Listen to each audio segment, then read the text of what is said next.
a varios de aquí del Centro de Geociencias y varios que estamos conectados, nos ha dado clases de tectónica de placas.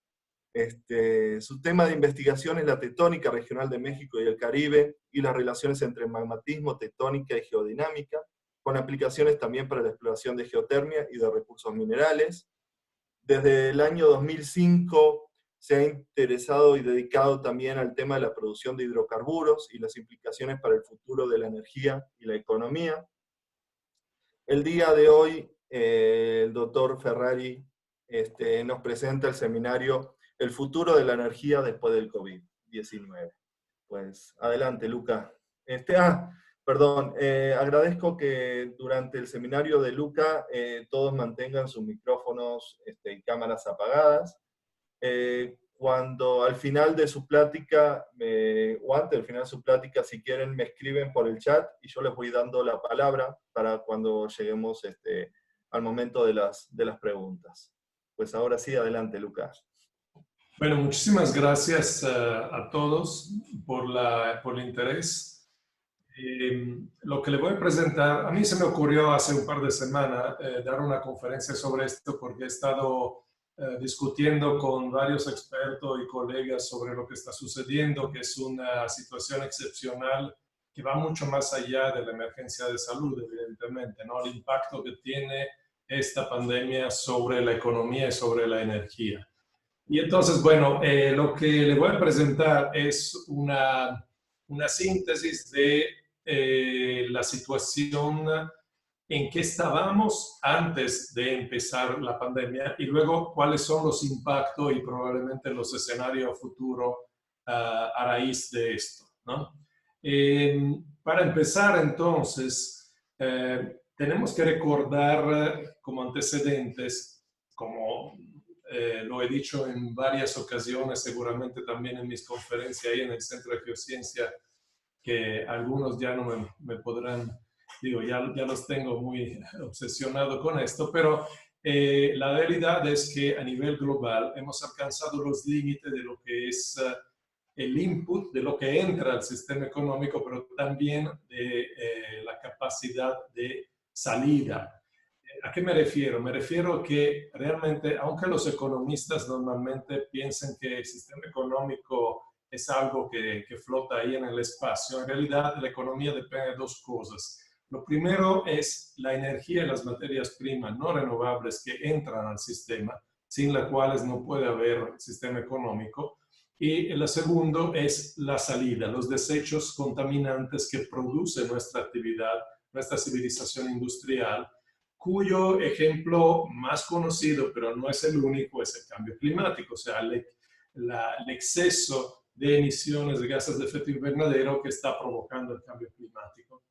Del lado de la entrada, como decía, estamos en una situación donde hemos alcanzado los límites prácticamente de la energía fósil que podemos meter al sistema. Aquí le pongo una gráfica de hace un año de la Agencia Internacional de Energía, que no es de los más pesimistas, donde decía que sin nuevos investimentos esto es lo que va a pasar con la producción de petróleo, es decir, que en solamente 5 o 6 años vamos a tener una reducción muy, muy importante de casi el 30% de la producción. Y bueno, sobre el cambio climático no hay mucho que decir, todo el mundo sabemos cuáles son los escenarios si continuamos con las emisiones de gases de efecto invernadero. Entonces, como le digo aquí, esta llegada de los límites de la disponibilidad de recursos no renovables, energía fósil y materia prima, y también de la capacidad de los ecosistemas de sobrevivir a la invasión de la civilización humana y reciclar nuestros desechos, como le digo, no es solo el cambio climático, es también la contaminación en general, la destrucción de la biodiversidad, la deforestación, etc. Todo esto nos ha puesto en una situación de extrema fragilidad como civilización, como sistema globalizado. Y aquí le pongo la cita de se pueden poner muchas, pero esa me gustó la simplicidad que dice Sararsankar. Es imposible satisfacer las crecientes necesidades, demandas, deseos, aspiraciones y ambiciones de una población mundial en continuo crecimiento, mientras que nuestra base de recursos y energía y la capacidad de la naturaleza para absorber la contaminación provocada por el hombre está disminuyendo continuamente. El problema, ¿cuál es? Que tenemos una relación directa entre el crecimiento de la economía y el uso de energía. La economía es energía. Aquí lo podemos ver en esta clásica gráfica que pone en relación el Producto Interno Bruto Global de 1965 a 2016 contra el uso de la energía primaria. Podemos ver que hay una correlación lineal prácticamente entre cómo va creciendo el tamaño de la economía global y el consumo de energía. Y ese consumo de energía es en gran medida combustibles fósiles, ¿verdad? Pero también tenemos una relación directa entre crecimiento o entre PIB, o sea, Producto Interno Bruto, el tamaño de la economía, y la cantidad de emisiones de CO2, que pueden ver en la gráfica de la derecha. Entonces, el problema es que si queremos limitar las emisiones, de alguna forma tenemos que limitar el crecimiento económico. No hay de otra. El crecimiento de las fuentes renovables no ha disminuido las emisiones. Ha habido un crecimiento importante en los últimos años, pero las emisiones siguen creciendo porque realmente no ha habido una sustitución de fuentes, sino una acumulación. La renovable, que todavía cuentan poco, se están sumando a todo lo que producimos a través de combustibles fósiles. Y por otro lado, bueno, como acabo de decirle, hay un límite al incremento de energía fósil particularmente. Entonces, también hay un límite al crecimiento económico. ¿Okay? Bueno, viniendo a la situación mexicana, nuestra matriz energética global para 2018 es esta. Me refiero a la matriz, a la energía primaria. Entonces, los combustibles fósiles representan el 87% de toda la energía que consumimos y entre ellos el petróleo representa el 62%. O sea, somos un país todavía muy dependiente del petróleo en cuanto a uso. Como pueden ver aquí, las energías renovables cuentan solo el 10% y de esto más de la mitad es biomasa tradicional, es decir, es leña. No es renovables modernas. En cuanto al uso final, ¿para qué usamos la energía? Bueno, el 46.5% está en el sector del transporte, luego viene el sector industrial, que es casi la tercera parte, luego viene el uso residencial y comercial y finalmente el agropecuario.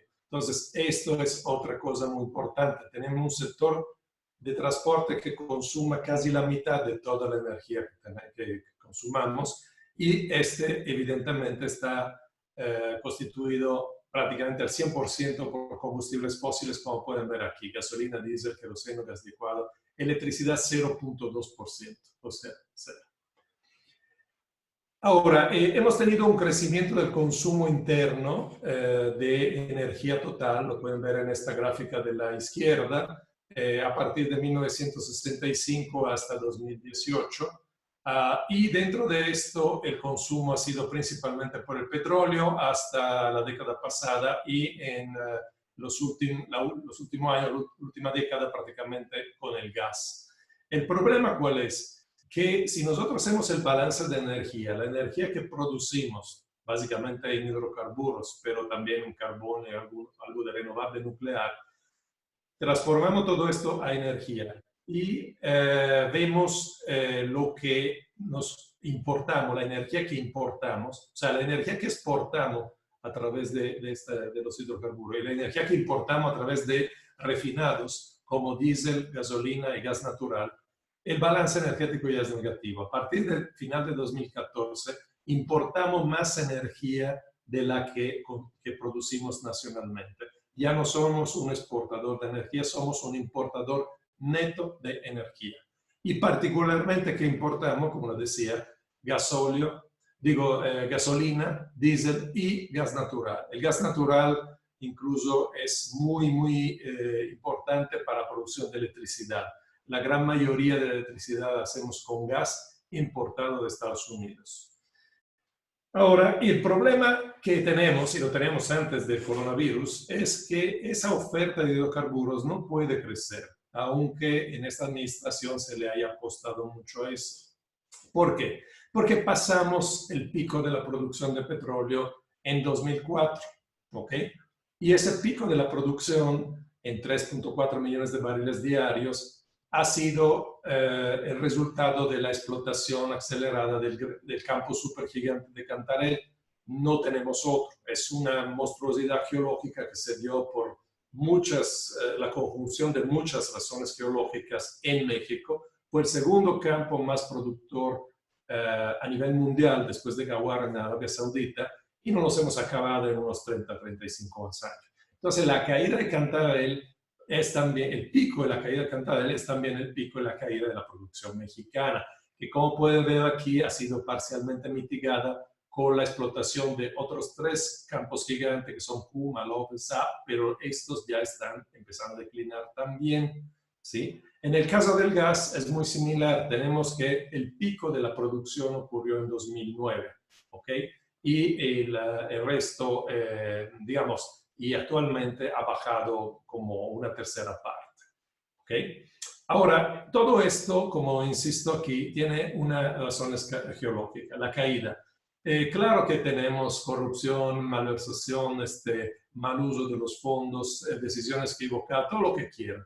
Pero finalmente la razón primaria de nuestra caída de la producción de hidrocarburos es geológica, técnica, y es algo que todo el mundo sabe y se le olvida muchas veces a nuestros políticos. Se llama la ley de los retornos decrecientes. Los humanos explotamos siempre primero lo que es más fácil y de mejor calidad. Entonces, evidentemente, vamos primero con los yacimientos más grandes, más someros, más fácil de extraer petróleo de mejor calidad, etc. Y entonces son los menos costosos. Tenemos que invertir menos energía, antes de todo, capital, y hay menos impacto ambiental. A medida que eso se acaba, vamos con cosas más difíciles. No es lo mismo hace 100 años cuando el petróleo se brotaba de 15 metros de profundidad y con pozos hechos casi a pico de pala. 100 años después tenemos que ir en aguas somera o profunda, a lo mejor con 1 o 2 kilómetros de tirante de agua, 5 kilómetros por debajo del piso del mar, o tenemos que usar técnicas altamente invasivas, altamente con un impacto ambiental muy grande, pero sobre todo con un gasto energético económico muy grande, como la del fracking, el fracturamiento hidráulico, ¿verdad? Entonces, esto evidentemente cuesta mucho más. Lo mismo pasa con la minería, con otras materias primas no renovables, dado que la ley mineral de las minas va bajando, se tiene que desplazar cantidades cada vez más grandes de material de roca para obtener la misma cantidad de mineral. Entonces es una tendencia general. Y eso aplica también a las energías renovables, a las fuentes renovables. Primero vamos con los lugares más ventosos, con más insolación, o los embalses más grandes, y luego nos quedan cada vez cosas más pequeñas. Eso pasa siempre. Entonces, en el tiempo vamos a tener un aumento de los costos económicos, energéticos y también del impacto ambiental. Si quieren ver una aplicación para el caso del petróleo de México, eso lo hicimos junto con mi ex estudiante Diana Hernández, que está trabajando conmigo en un proyecto. Es la profundidad promedio de los campos petroleros descubiertos desde 1900 a 2017, y pueden ver que es de la cuenca sureste donde hay 90% del petróleo de México. Pueden ver que en el tiempo descubrimos campos cada vez más profundos. Si vamos a ver el volumen original de los campos, también vemos que el pico de los descubrimientos en cuanto sobre todo a volumen, lo tuvimos en los años 70, principios de los 80, con los grandes campos gigantes de la zona de Campeche, y posteriormente encontramos campos cada vez más pequeños, salvo algunas excepciones, pero en general eso es la curva, otra vez una curva en campana, así como la de la producción, hay una curva de los descubrimientos. ¿Okay? Y además, bueno, primero nos fuimos con los campos terrestres, luego los campos marinos someros, y ahora vamos, y vamos, porque ya no iremos, yo creo, a las aguas profundas por los costos que esto conlleva. Nosotros tenemos una producción en la actualidad que es la mitad de la que fue en el pico, que fue de 3.4 millones de barriles diarios. Ahora producimos 1.7 millones de barriles diarios, pero el 63% de toda esa producción reposa, digamos, descansa en la producción de 8 campos, de los campos más grandes, ¿no? Entonces, estos campos en 6 casos ya están declinando, ya están aumentando, disminuyendo su producción constantemente. Aquí pueden ver la curva de producción de todos estos. La escala de la izquierda va cambiando, pero en el caso de Kumalo, quizá, los que están en rojo ya están en declive. Y el declive varía entre el 5 y 10% anual. ¿Okay? Entonces, si después vamos a ver cuánto nos cuesta producir ese petróleo, vamos a tener la sorpresa que en una década se aumentaron de un orden de magnitud los costos. ¿Por qué? Porque después del colapso del gigante, del supergigante Cantarell, no sé por qué ya no puedo mover, aquí está. Después del colapso de Cantarell, la inversión ha aumentado muchísimo. Esa curva en azul que pueden ver aquí es la inversión en Pemex Exploración y Producción. Como pueden ver, desde 2007 aumentó muchísimo, llegó al máximo en 2015 y luego sí efectivamente disminuyó, pero sí tuvimos un aumento de la inversión, sobre todo en CAPEX, en lo que se llama Capital Expenditures, o sea, la inversión para desarrollar, explorar, desarrollar nuevos campos, y luego también de los costos operativos. Pero si nosotros dividimos la cantidad de petróleo producido por la inversión que hacemos, vamos a ver que disminuyó a la décima parte. Antes, por cada millón de pesos invertido teníamos 74 barriles, ahora tenemos 7, 6, 5. Entonces no basta invertir más para tener más petróleo. Y eso depende de esta ley de retorno decreciente que les decía. Aquí pueden ver cómo fue la producción de Cantarell, el gigante, aquí desde 2000 hasta ayer prácticamente, cómo es la producción de Kumalo-Opsa, que también ya pasaron su pico, y cómo son los nuevos campos que hemos descubierto desde 2000 a la fecha, que son unos enanitos comparado a esto. Entonces, sí vamos a encontrar más campo y lo estamos encontrando, pero cada vez son más pequeños, más difíciles y más caros. Entonces, ¿vale la pena realmente invertir tanto dinero ahí? Bueno, ahora entramos, ese es el antecedente global y mexicano. La crisis del COVID lo que está haciendo es acelerar la situación que ya existía. Como hemos visto como antecedente, ya estamos en los límites de la disponibilidad de recursos no renovables, petróleo, muchas materias primas, límite de la capacidad de los ecosistemas de absorber nuestros desechos, cambio climático, contaminación, etc. Pero también dos temas que le quiero presentar ahora. Hemos tenido un incremento continuo de la deuda a nivel mundial. La deuda, vamos a ver en un momento, pero corresponde a 3,5 veces del PIB mundial. Y además hemos tenido en las últimas décadas lo que se llama la financiarización de la economía. O sea, crecen las bolsas, pero no crece la economía real, y por eso que hemos tenido crecimientos económicos bastante mediocres en los últimos años, particularmente en México. Ahora, con la llegada del COVID, eso va a exacerbar la situación, entonces va a acelerar la crisis financiera, económica y energética que se ha estado gestando en las últimas décadas. En el corto plazo hemos tenido caída de la bolsa, baja espeluznante de los precios del petróleo, vamos a tener quiebra de la industria del fracking de Estados Unidos, que realmente nunca fue rentable, una reducción sustancial de industria como el turismo internacional, o la industria aeronáutica, posible quiebra de varias líneas aéreas y en general una afectación muy importante a la economía. Vamos a analizar todo esto. Bueno, esa gráfica es una gráfica de un reporte reciente de la OLADE, la Organización de Energía de Latinoamérica, y me pareció muy interesante lo que ellos plantean, ¿no? Entonces, lo que hemos tenido a causa de la pandemia es una baja enorme de bienes y servicios por el confinamiento, la suspensión de muchas actividades, ¿no? Vamos a tener evidentemente una recesión, esa puede durar un año o más y posiblemente va a ser de 2 dígitos el decrecimiento de la economía.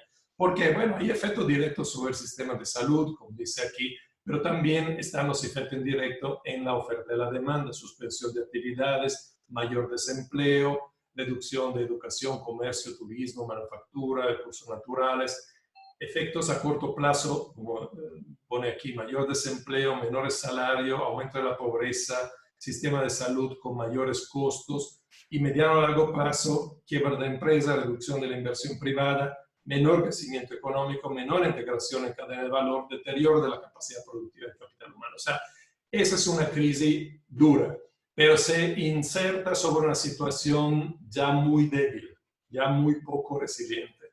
¿Cuánto puede caer la economía global? Bueno, le enseñé al principio esta relación lineal entre el consumo de energía y particularmente el petróleo y el PIB, el Producto Interno Bruto. Entonces, aquí hay una estimación de cuánto va a caer el consumo de petróleo en los 4 trimestres de 2020 y en promedio aquí se dice menos 16%. Entonces, posiblemente la economía global también caiga al 16%. Es una caída brutal, porque en el 2008-2009, la anterior recesión, no se llegó a esto, o si se llegó por un tiempo muy breve. Ahora, el problema es que tenemos un sistema financiero colgado de alfileres, o sea, debido más bien por culpa de la política de los bancos centrales de la última década, después de la crisis de 2008-2009, lo que han hecho los bancos centrales es inyectar una gran cantidad de dinero en la economía. Particularmente estoy hablando de Estados Unidos, Europa, Japón, Inglaterra, etc. Pero han inyectado una gran cantidad de dinero creado de la nada con el pretexto de reactivar la economía. En realidad esto no ha reactivado la economía, sino ha provocado una burbuja bursátil. Aquí podemos ver cómo ha crecido el índice Standard & Poor's de 2009 a 2018, todo el tiempo a la alza, las bolsas, pues. Y aquí pueden ver cómo ese es el crecimiento de las bolsas. Ya tuvimos dos burbujas, dot-com bubble, housing bubble, que luego explotó en el 2009. Ahora tuvimos una burbuja especulativa, porque casi todo el dinero, en lugar de irse a la economía real, se fue a la bolsa a incrementar el valor de las acciones, incluso de cosas que no producen realmente nada tangible. Facebook, Netflix, Google, etcétera, etcétera, ¿no? Entonces, el problema es que tenemos este desbalance entre lo que es la economía real, que incluso aquí, como dice aquí, solo una parte es realmente riqueza real. Mucho es inducido también por la deuda que han acumulado los gobiernos, ¿no? Pero hay un desbalance entre lo que han crecido las bolsas, el dinero virtual y la riqueza real que está. Y eso, ¿qué sucede? Bueno, se pincha la burbuja. Como hay una baja expectativa de consumo debido al COVID, lo primero que brincó fue el sistema financiero. Aquí pueden ver cómo en marzo, el primer trimestre de 2020, hubo una caída brutal de las bolsas. Ese es el índice de Dow Jones, ese es el índice Standard & Poor's, son los principales índices de la bolsa de Estados Unidos, que es la principal del mundo, ¿no? Y ahí vamos, aparentemente solo en el primer trimestre de 2020 se han evaporado 19.6 billones de dólares de dinero que no existe. O sea, existe si alguien perdió los fondos de inversiones, etc. Pero pues ahí es el punto débil. El otro punto débil es esto que le comentaba, que desde la última crisis la deuda del mundo se ha incrementado ulteriormente. Aquí pueden ver cuánto es la deuda del sector financiero, del gobierno y del sector privado a nivel global. En la actualidad tenemos... ¿Qué pasó? Dime. Voy a apagar el micrófono, Edgar Eduardo. Okay. Hemos tenido un aumento importante de la deuda de todos, y en la actualidad tenemos una deuda que ha alcanzado los 253 billones de dólares. Eso es el 322% del PIB mundial. Es decir, que en el mundo, en un año, se produce menos de la tercera parte de lo que es la deuda que tenemos. O sea, es un dinero que se tiene que cancelar en algún momento, porque no existe un colateral físico de esto. Ahora, ¿cuál es el efecto de la pandemia sobre el sector energético? Pues obviamente, ¿cómo se llama? La cuarentena, el haber parado muchas actividades, invitado a la gente o obligado a la gente a quedarse en casa, ha disminuido muchísimo los consumos de petróleo en particular. Aquí pueden ver la reducción global en la movilidad, va del inicio de 2020, semana con semana, y vemos que a partir de marzo ha habido una disminución del 58% de la movilidad. O sea, significa que se gasta menos de la mitad de gasolina, diésel, etc. En general, la destrucción de la demanda de petróleo ha sido brutal. Se hablan de demand destruction en inglés, se dice la reducción pues, de la demanda.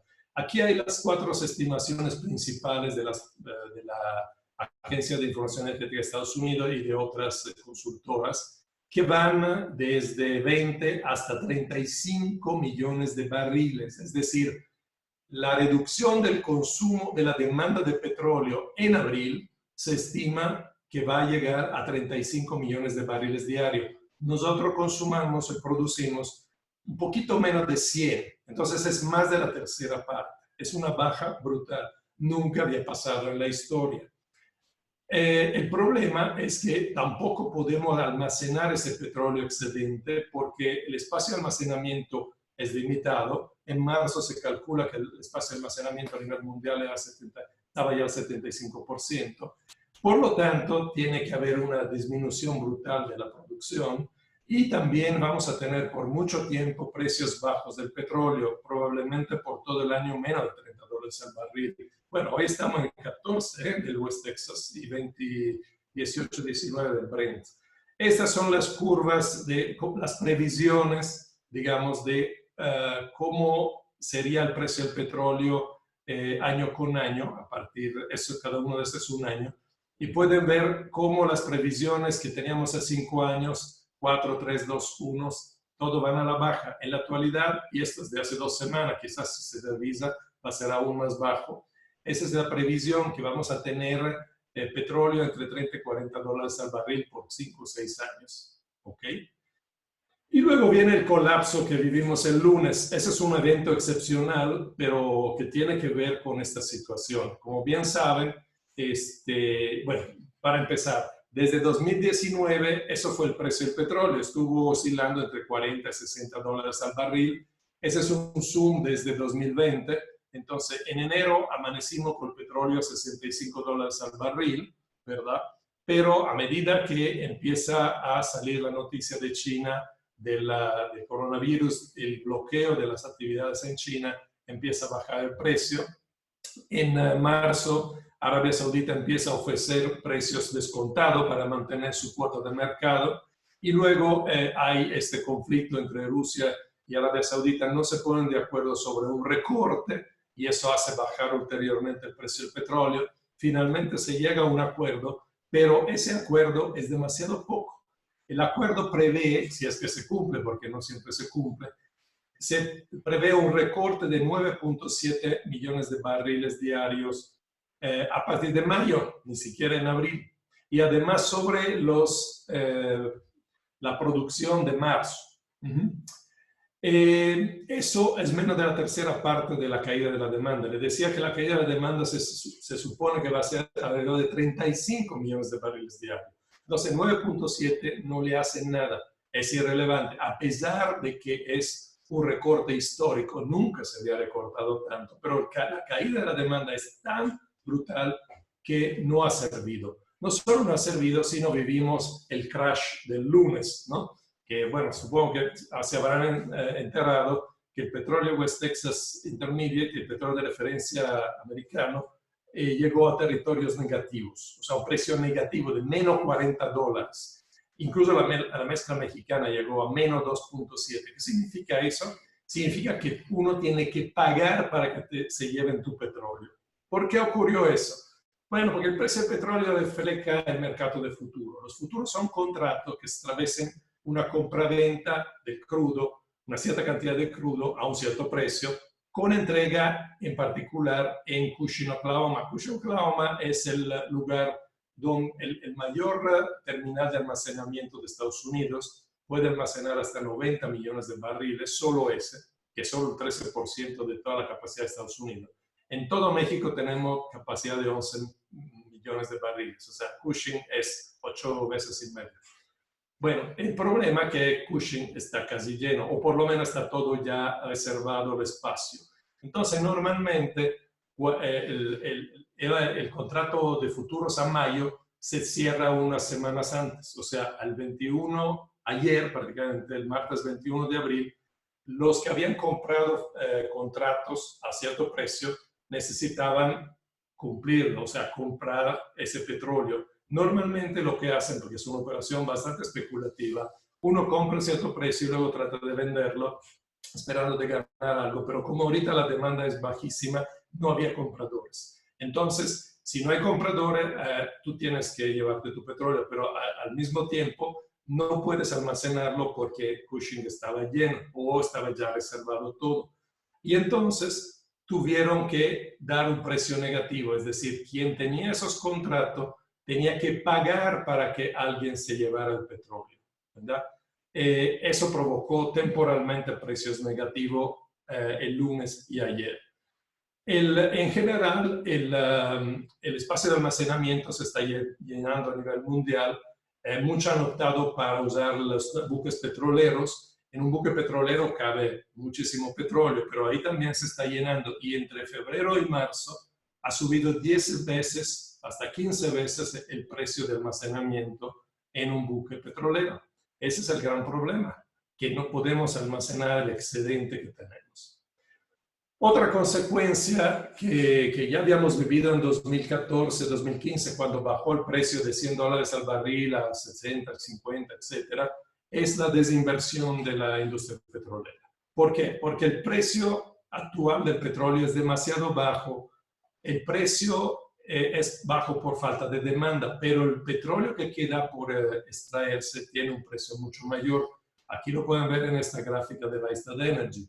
Los campos en producción tienen este costo de producción o precio de equilibrio, digamos, entre 12 y 40 dólares al barril. Eso es del año pasado, pero no ha cambiado mucho. Pero los campos por desarrollar tienen precios mayores, que van de 40, 50, 60, hasta 80, 100 dólares al barril para los petróleos más difíciles como la arena bituminosa de Canadá, etc. Esos son los precios que necesitaría la industria para invertir. O sea, para que la industria invierta en nuevos campos necesita un precio del petróleo de 80, probablemente de 100 dólares al barril y por un tiempo sostenido, porque si no, no va a hacer la inversión, si sabe que no lo va a vender, evidentemente. En 2019 tuvimos precios bastante más bajos y ahora tenemos precios ínfimos, que incluso hacen antieconómico la producción de muchos yacimientos convencionales, incluso los mexicanos, ¿verdad? Entonces, lo que se prevé es que ya la industria petrolera ha anunciado una disminución del 20% de la inversión que ya era baja, porque había bajado mucho en 2015-2016. Entonces, ¿qué resultado? No vamos a producir más petróleo que lo que producimos en 2019. La industria del fracking en particular y la arena bituminosa de Canadá siempre fue un negocio en pérdida. O sea, sí pagaban dividendos, pagaban todo, pero nunca pagaban el capital que se habían pedido prestado. El costo de extracción de este petróleo va de 42 a 80 dólares al barril y ahorita estamos en 14. Además, se vende un descuento con respecto al West Texas porque es un petróleo muy ligero que no podemos mandar directamente a las refinerías. Y aquí viene el listado de las quiebras.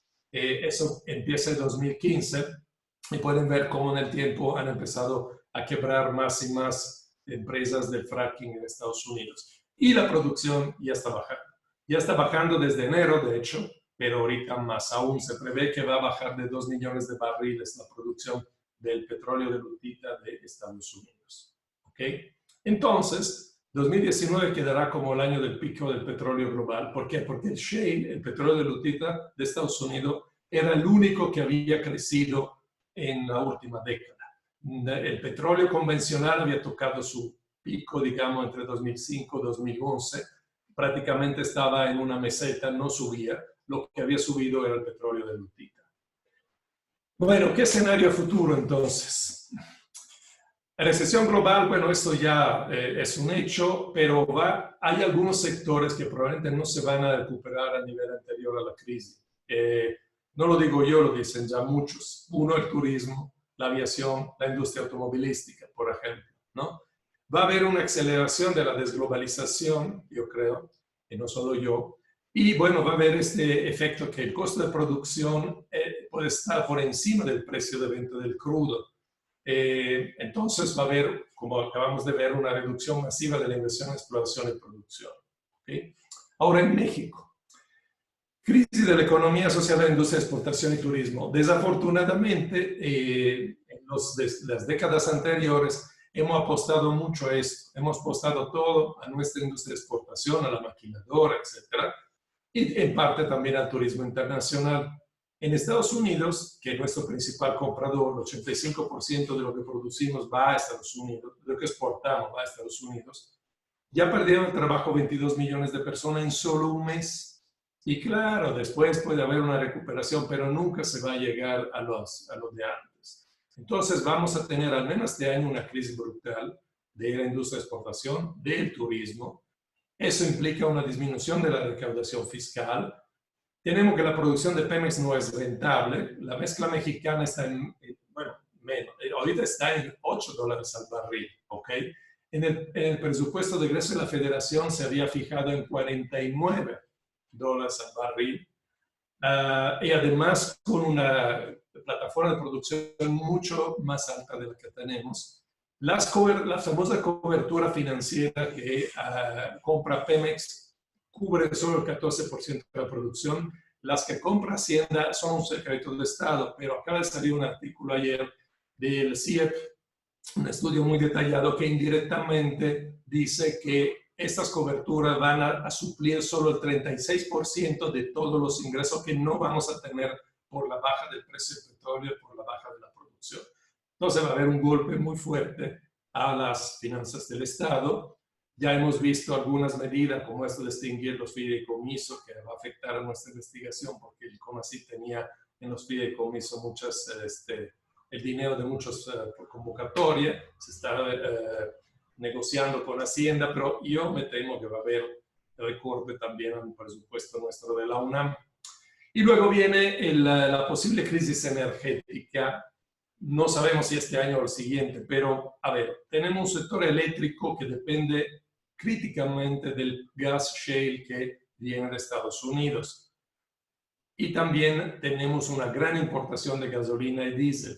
Ahora, el gas shale de Estados Unidos, así como el petróleo, va a disminuir. Ya hay estimaciones que va a disminuir alrededor del 4%. Y nosotros dependemos de ese excedente temporal que tiene Estados Unidos. En invierno, allá lo usan para calefacción y entonces ahí no hay mucho donde se pueda ahorrar. Se podrá ahorrar en otras cosas. Entonces, si no es ese invierno, el próximo invierno podríamos tener problema de abasto de gas para la producción eléctrica. Gasolina y diésel. La disminución del consumo de refinado es muy dispar porque se reduce muchísimo más el consumo de gasolina que de diésel, porque el diésel sirve para el transporte pesado y eso no se ha parado tanto como el coche. Pero el problema es que una refinería no puede refinar solo gasolina. O sea, cuando refinas tú produces tanta gasolina, tanto diésel, tanto combustible, tanta turbocina. Entonces, si no hay mercado para la gasolina, tiene que reducir su refinación, ¿verdad? Entonces, bueno, eso a la larga va a producir una menor disponibilidad de la refinación. Y finalmente, bueno, eso es algo importante. Ya ha habido y va a haber una disminución de las remesas de los inmigrantes a Estados Unidos. Eso provoca también una crisis de la agricultura rural porque en muchos lugares, sobre todo en el campo, viven de la remesa de los familiares que están en Estados Unidos. Bueno, eso ya se lo he mencionado, aquí veniendo más en detalle, el costo de producción, el riesgo de la baja de la producción. ¿Qué sucede con las políticas de este gobierno de la 4T? Yo creo, y no solo yo, que esta crisis no es una anomalía transitoria, ¿no? Es solamente un acelerador de tendencias que ya venían. Entonces, creo que el desarrollo basado en el crecimiento de la industria de exportación y el turismo no se puede sostener. Si esto es cierto, hay que reconsiderar la utilidad o la viabilidad del nuevo aeropuerto, del Tren Maya, el tren transísmico, que en buena medida se pensaban basado en un crecimiento del turismo. Yo creo que el turismo no se va a recuperar como antes del COVID.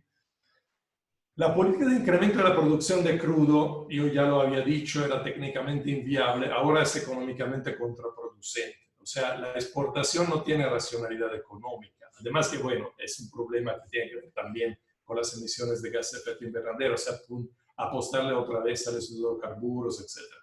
Creo que no, a esa altura ya no vale la pena invertir tanto dinero en una nueva refinería porque no va a tener suficiente insumo nacional. Ya no lo tenía. Si nosotros refinásemos todo nuestro petróleo, lo que extraemos sin exportarlo, no va a bastar por el consumo de gasolina y diésel que tenemos en México.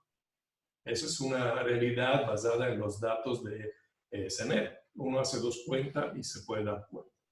Entonces, ¿por qué construir una refinería tan grande en un lugar tan poco apropiado? Porque se hunde, etcétera, etcétera. Está cerca del Golfo donde hay huracán, etcétera. Todo ese dinero deberíamos utilizarlo para otra cosa, para ahorrar el consumo, para disminuir el consumo de gasolina. En lugar de producir más, atacar la demanda. Transporte público eléctrico masivo, que es lo que nos falta en este país. Y a largo plazo, mediano y largo plazo, yo creo que se necesita reconvertir la economía de los grandes polos turísticos, que no van a tener el crecimiento que se pensaba. Vamos a necesitar reconvertir la industria de exportación.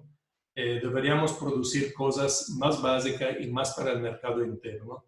Deberíamos llegar a economías regionales y locales, producir y consumir localmente. Y, por ejemplo, impulsar la generación distribuida y proyectos agroecológicos. O sea, sí está bien, renovables sí, pero no megaproyectos. Más bien proyectos a nivel local, donde además se empoderan las comunidades cooperativas locales, donde la gente toma el mando de la producción, no grandes empresas transnacionales o el Estado con estos grandes monstruos como CFE, etc. Bueno, déjenme en los últimos 10 minutos, 15, abundar un poco más sobre todo lo que le acabo de decir. Creo, y esto que le pongo aquí es también parte de la reflexión que hemos tenido en el Programa Nacional Estratégico sobre Transición Energética de CONACYT, que yo junto con el doctor Omar Macera de la IES de Morelia estamos coordinando. Ha sido un esfuerzo más teórico que nada porque no ha habido manera de que la Secretaría de Energía destinara dinero a algunas iniciativas, algunas convocatorias que nosotros propusimos. Pero bueno, creemos que es importante ese tipo de reflexiones. Creemos que México enfrenta tres problemas mayores en materia de energía, ¿no? Uno, bueno, como ya lo hemos dicho, el declive de los combustibles fósiles y la alta dependencia de productos refinados, gas natural, que nos hacen muy poco seguro desde el punto de vista energético. Es una pérdida de soberanía energética, ¿no? Dos, como también lo hemos dicho, tenemos este impacto ambiental creciente en la producción y consumo de energía, cuyo aspecto más conocido es el cambio climático, pero no es el único. Y la tercera parte, la parte social, o sea, tenemos una inequidad energética muy grande. Más de 4 millones de familias en México, sobre todo en localidades rurales, viven en pobreza energética. El decil más rico de la población consuma 7 veces que el más pobre. Es un poco como el ingreso. Entonces, ahí sí hay que hacer algo al respecto, evidentemente. Eso, bueno, los retos que enfrentamos, estos ya básicamente lo estaba diciendo, estamos en la etapa del declive de la producción de hidrocarburos, somos importadores netos. El fracking no es una opción viable, no lo era antes y ahora menos, evidentemente, en México. Lo he explicado en muchas conferencias. Ahora, ese es el otro tema, que también lo he dado en algunas conferencias, pero hay que insistir. Las fuentes renovables, sobre todo las variables intermitentes y diluidas como eólico y solar, que son las únicas que pueden crecer un poco, no pueden sostener el nivel de consumo actual. Además, toda la infraestructura para el aprovechamiento de la renovable depende de los combustibles fósiles para la construcción, para su construcción. Entonces depende de combustibles fósiles y también de materias primas no renovables. Entonces, las renovables no van a poder sostener el sistema y la civilización industrial que se construyó sobre fuentes concentradas, abundantes hasta el siglo pasado y controlables sobre todo como los combustibles fósiles. Se necesita entonces un cambio de paradigma.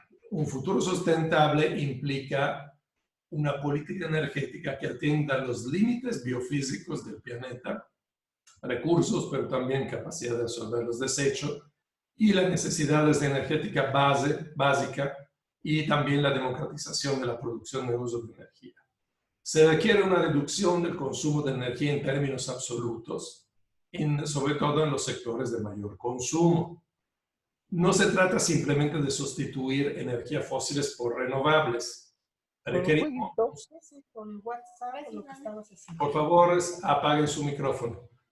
Lo que se requiere es un cambio radical en la producción de energía, en los patrones y uso de consumo, la movilidad, la urbanización, el sistema alimentario que consuma muchos combustibles fósiles, la producción industrial y también tenemos que garantizar el acceso básico a los servicios energéticos a gran parte de la población que en la actualidad no lo tiene, ¿no? Hasta los más optimistas propositores, impulsores de las energías renovables hablan de reducción de la demanda.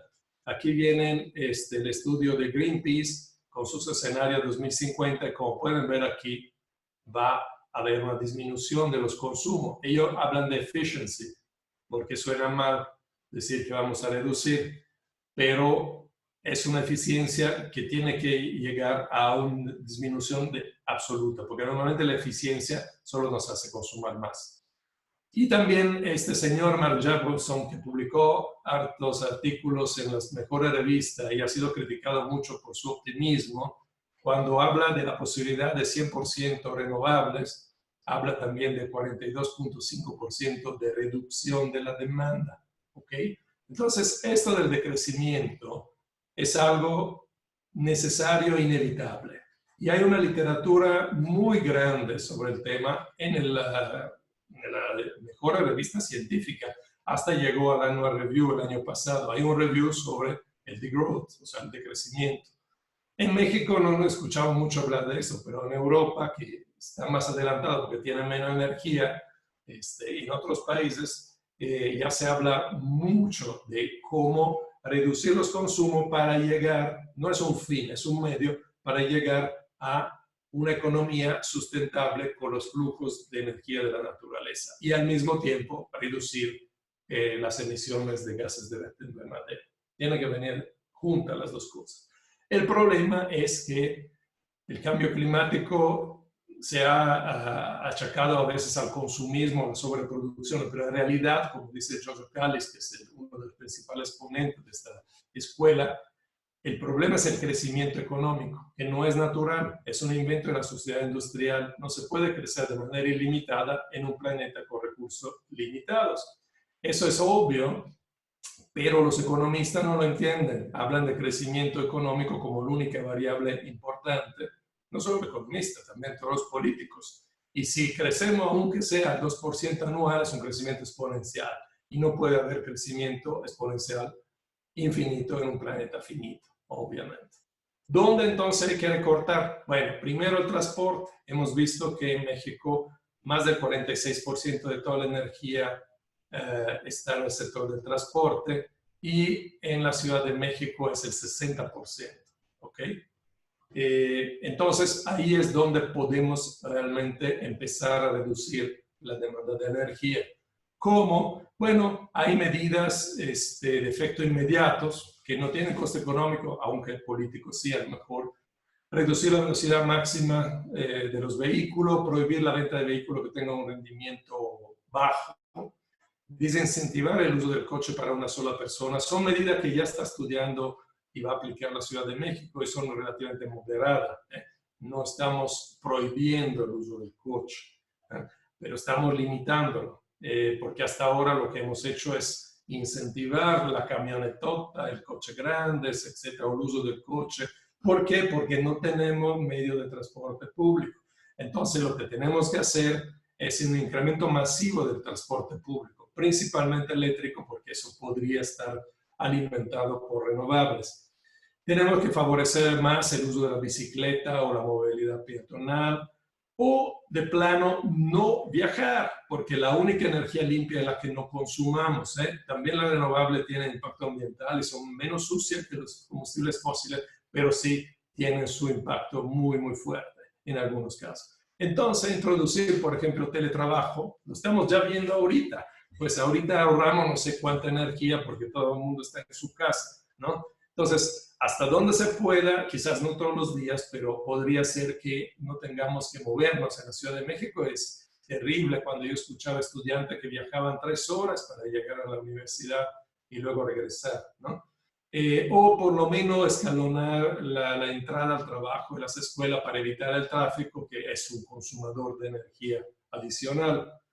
Pero más en general deberíamos rediseñar las ciudades para vivir cerca del lugar de trabajo y de los servicios. Claro, esas son cosas a mediano y largo plazo, pero eso es lo ideal, no tener que viajar, no tener que moverse. El transporte público puede ahorrar muchísima energía, esa figura la pongo siempre. En Houston, donde casi no hay línea de transporte público, una ciudad muy extensa, cada trabajador recorre anualmente 14,000 kilómetros. En Tokio, donde sí hay mucho transporte público, son solo 3,000. Si vamos a ver el consumo de energía anual por pasajero, vemos que en Tokio, estamos hablando de ciudad del primer mundo, no estamos hablando de África. El trabajador en Tokio consuma 6-7 veces menos que 8 veces incluso menos que el tejano.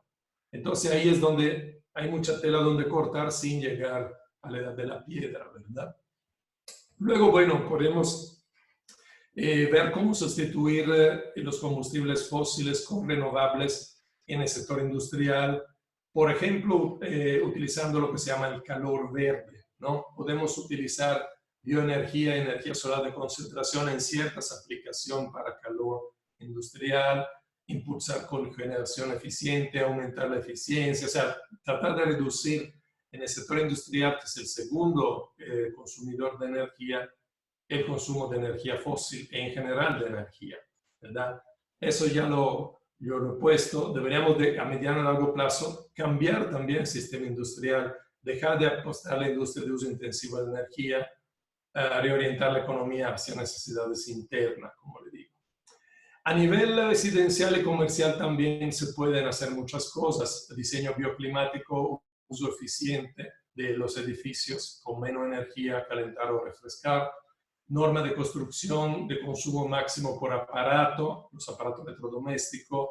Impulsar la producción de elementos con baja huella de carbono, red de consumo locales, generación de electricidad distribuida, calentadores solares que ya se están usando, pero tendría que ser casi obligatorio, reciclaje de recipientes, envases, etc.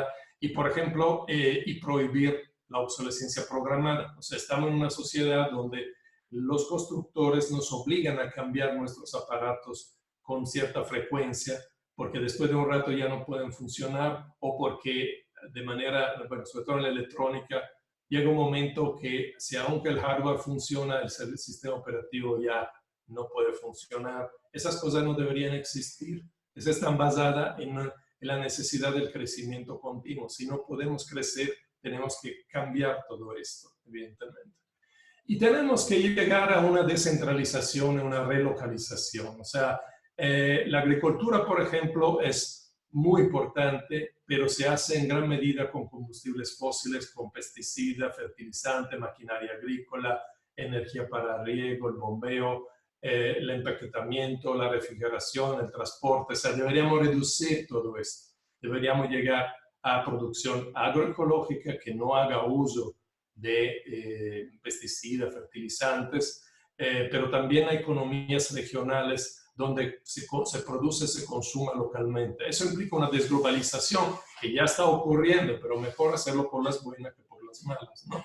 Y yo creo que también debemos llegar a una simplificación administrativa, porque cada institución compleja con muchos niveles de complejidad consuma mucha energía, es muy ineficiente y lo conocemos muy bien en la UNAM, ¿no? La UNAM no debería tener un único rector y un único junta de gobierno, un único, no sé, todo centralizado en la Ciudad de México. Deberíamos tener, no sé, si hay 8 campus, o 10 o 20, y poder tomar algunas decisiones a nivel local sin que todo pase por la Ciudad de México.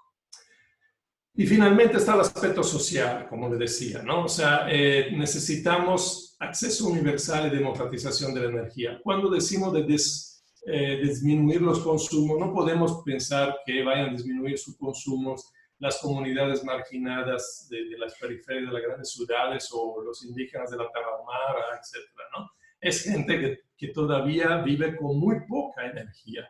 Ellos tienen que tener un poco más. Realmente lo que tenemos que disminuir somos nosotros, ¿verdad? Pero dentro de esto, por ejemplo, las renovables sí pueden jugar un papel. Como digo, no los grandes megaproyectos que normalmente no benefician las comunidades que están cerca, sino hacer proyectos locales utilizando un mix de diferentes energías renovables y también de ecotecnologías. Y bueno, aquí algunos ejemplos: biogás, estufas ecológicas, energía solar, aerogeneradores. Bueno, todo esto, si lo hacemos a nivel local, empoderándose esas comunidades, involucrándolos en la producción y el consumo de energía, va a ser muy provechoso para la parte más pobre de la población mexicana. Y bueno, sí es posible una democratización de la energía. Los combustibles fósiles se prestaban a producción concentrada en grandes centrales. En unas cuantas grandes centrales se producía gran parte de la energía. ¿Por qué? Porque son energía química muy concentrada y controlable.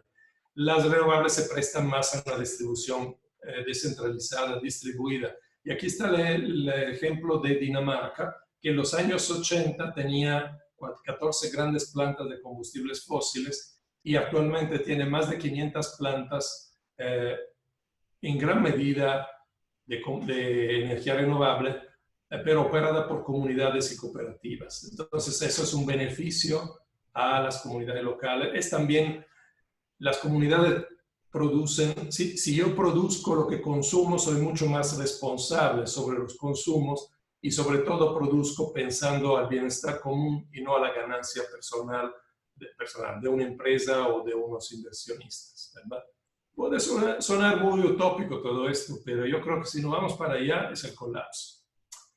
Por último, entonces, voy a terminar con estas que son las líneas estratégicas que hemos identificado como PRONACE de transición energética de CONACYT, que reflejan lo que le acabo de decir. Y sobre esto esperamos todavía, pero quién sabe, poder sacar convocatoria para proyectos de investigación e incidencia, famosos PRONAI, ¿no? Los ejes son estos: ahorro energético en el sector del transporte, como ya lo he dicho, transporte público, disminución de la movilidad, reducción absoluta del consumo de energía, defosilización gradual y uso del uso y generación de la energía en el sector industrial, calor verde, etcétera, uso de renovable para uso térmico eléctrico en el sector residencial y comercial, acciones para la eliminación de la pobreza energética, democratización efectiva de la energía y medidas para alcanzar un sistema alimentario saludable, soberano y cada vez menos dependiente de los combustibles fósiles. Ese es el futuro. Le podrá parecer algo naif o utópico, pero yo creo que si no hacemos esto, lo que vamos a enfrentar es el colapso y el caos. Entonces, ¿qué futuro queremos? ¿Más de lo mismo? Como Blade Runner, coches voladores y grandes concentradores solares, contaminación y destrucción. Bueno, un futuro distópico, aunque con energías renovables y megaproyectos, o un decrecimiento próspero, como se dice muchas veces. O sea, la sustentabilidad a través de una reducción controlada del consumo, una democratización de la producción y consumo de los bienes. Gracias, quedo a disposición para las preguntas.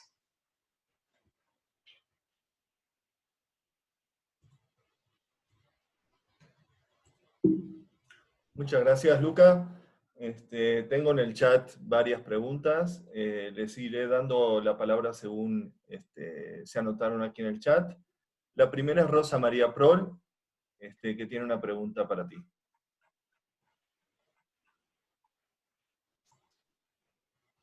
¿Verdad? Bueno. Yo estoy de acuerdo totalmente con Luca cuando dice... ¿Sí me escuchan? Sí, adelante. Acerca del decrecimiento como una de las únicas opciones. En cuanto a la parte de la producción de renovables, cuando mencionas que no se podría llegar a producir toda la energía que se necesita ahorita, además de que hay que reducir el consumo y el desperdicio que se hace de la energía es increíble, pero bueno.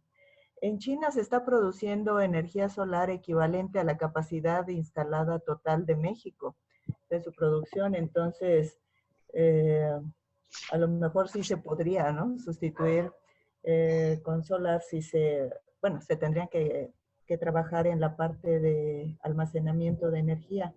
Pero algo yo creo que sí bien importante sería terminar con el desperdicio que se provoca además por el bajo costo artificial que se le pone a la electricidad. La electricidad en México que produce CFE es más cara que en Estados Unidos, pero 1.5 del Producto Interno Bruto se va en financiar esos precios bajos que además hacen que se desperdicie la electricidad. Pero bueno, creo que mezclé muchas cosas, pero ahí va. Sí, mira, en China se produce, pero China es que serán 20 veces México, y China produce muchísimo más con carbón que con solar, e incluso ha crecido más la producción con carbón que con solar en los últimos años. Ahora, tenemos mucho sol, estamos de acuerdo. Déjame ver si puedo compartir otra vez aquí una par de diapositivas. Mira, en México, por ejemplo, ya tenemos centrales importantes. Esa es la central más grande que tenemos en México, cerca de Torreón. Lo puse en el Google Earth para que vean. Esa es la ciudad de Torreón, tiene 600,000 habitantes, consuma 1.6 terawatt al año. Y esto es el requerimiento de espacio. No sé si logran ver aquí los panelitos. Esa es la central más grande que tenemos en México, 750 megawatts en 2.400 hectáreas con 2.3 millones de paneles.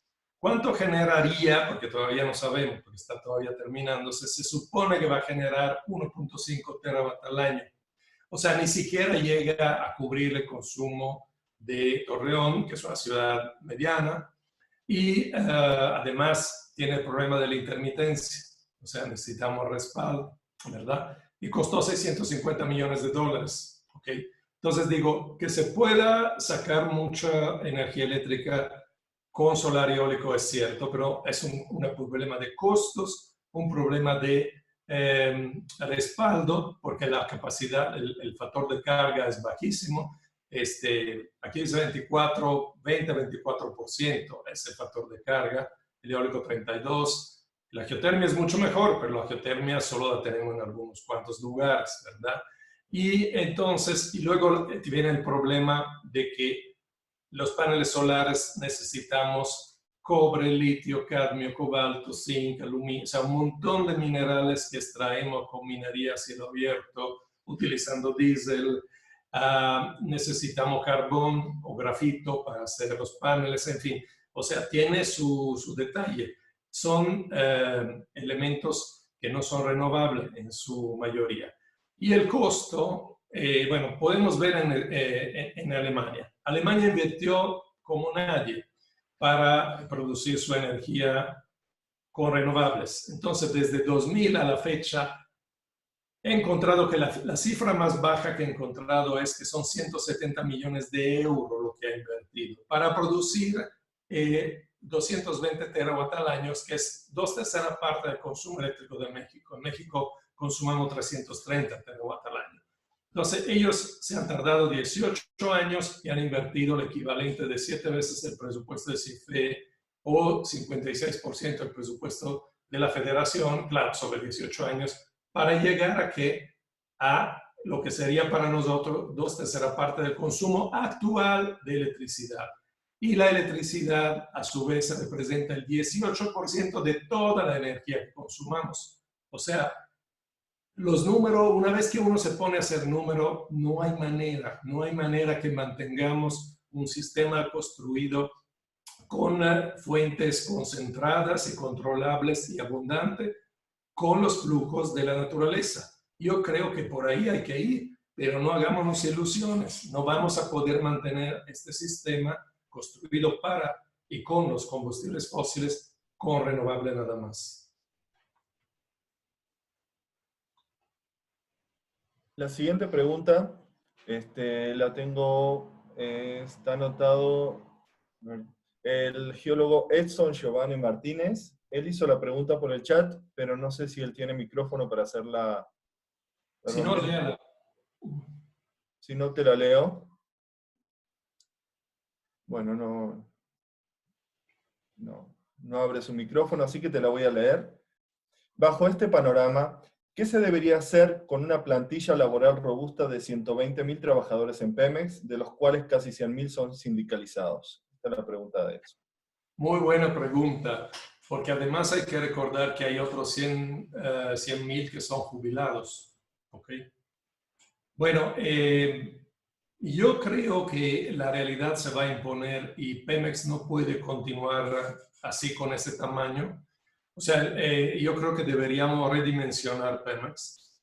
Deberíamos, en lugar de tratar de subir la producción gastando un dineral y quitándolo a todo lo demás, que ya es anacrónico, porque ese mundo ya no existe. Es una idea de los años 70, 80, desafortunadamente, cuando teníamos harto petróleo y la mitad de la población actual.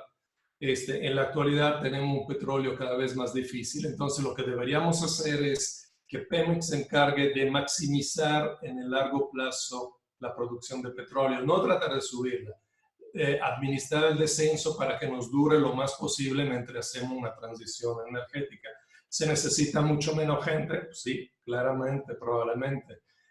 Además, lo interesante sería si se creara, si se dejara esta separación entre Pemex y FE, etcétera, si no hubiese realmente una empresa de energía, no solo de petróleo, solo eléctrico, solo renovable, etcétera, que se maneje de manera integral la producción para hacer esta transición.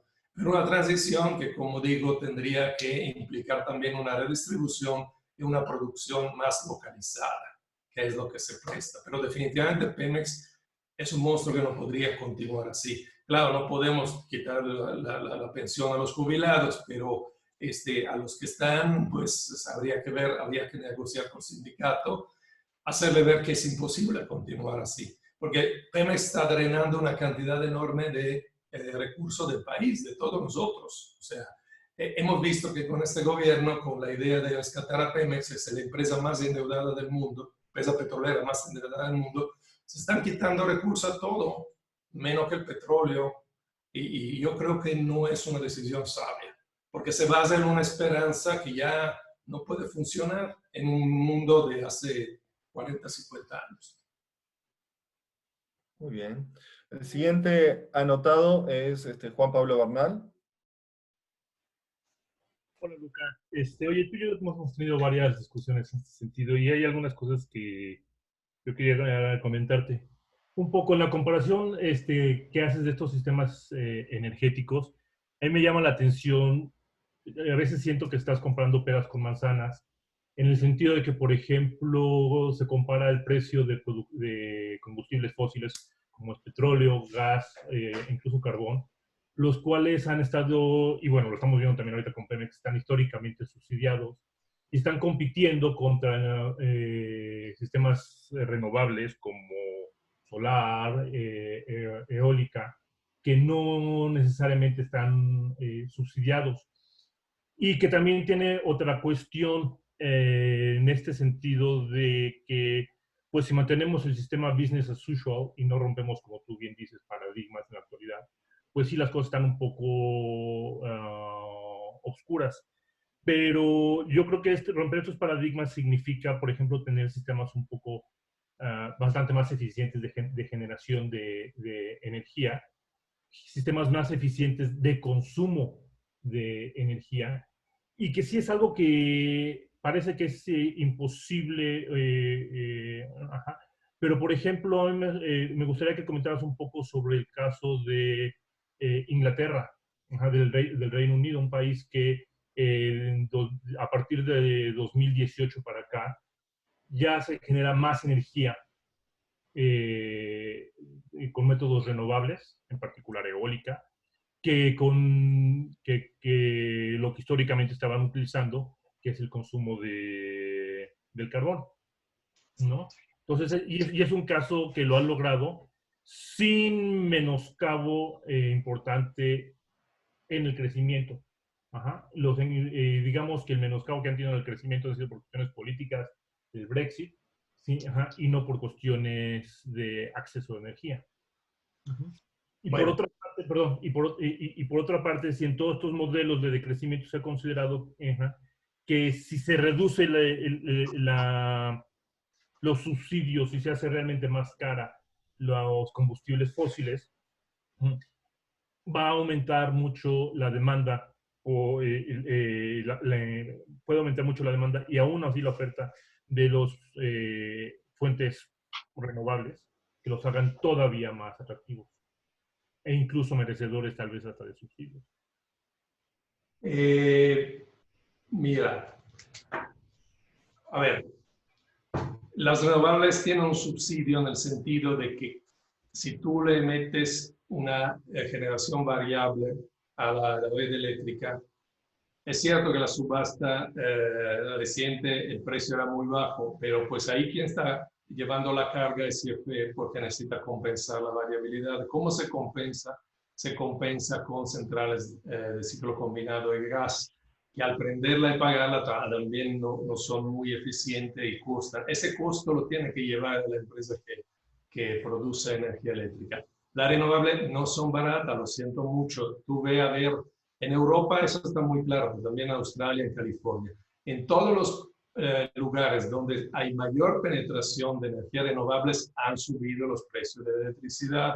Ese es un hecho. ¿Por qué? Porque hay una serie de costos indirectos que tiene que llevar el sistema eléctrico para poder mantener el suministro de energía con una demanda variable. Ese es el gran problema, ese es el talón de Aquiles que tienen el solar y el eólico.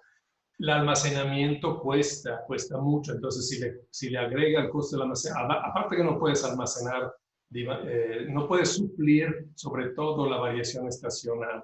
Entonces, ese es un mito que las renovables son más baratas. O sea, las renovables en todo caso pueden competir con los combustibles fósiles y tiene ventajas ambientales, aunque también han sido muy exageradas. Como digo, para construir la infraestructura se necesitan combustibles fósiles, se necesita materia prima, se necesitan minería. Entonces, yo he abundado mucho sobre el tema y ya me he convencido que no es así blanco y negro. O sea, las renovables, yo creo que sí, hay que ir hacia allá también, porque dentro de un rato ya no vamos a tener otra cosa, pero olvidámonos de estas promesas que son baratas y gratis y limpias. No es cierto. En cuanto a Inglaterra, bueno, podemos ver también Inglaterra o Alemania. Sí, tiene un gran potencial, una gran capacidad de generación por eólico offshore y onshore. Inglaterra, Alemania le ha metido mucho al eólico y solar también, pero no han disminuido la producción por carbón en el caso de Alemania o por gas en el caso de Inglaterra. ¿Por qué? Precisamente por el respaldo, porque como tú suples a una variabilidad de la generación cuando tienes que mantener, cada vez que yo enchufo algo en la casa, en algún punto se tiene que generar energía. Entonces, eso es poder controlar la producción. Y con eólico solar no la controlas. Ese es el gran problema.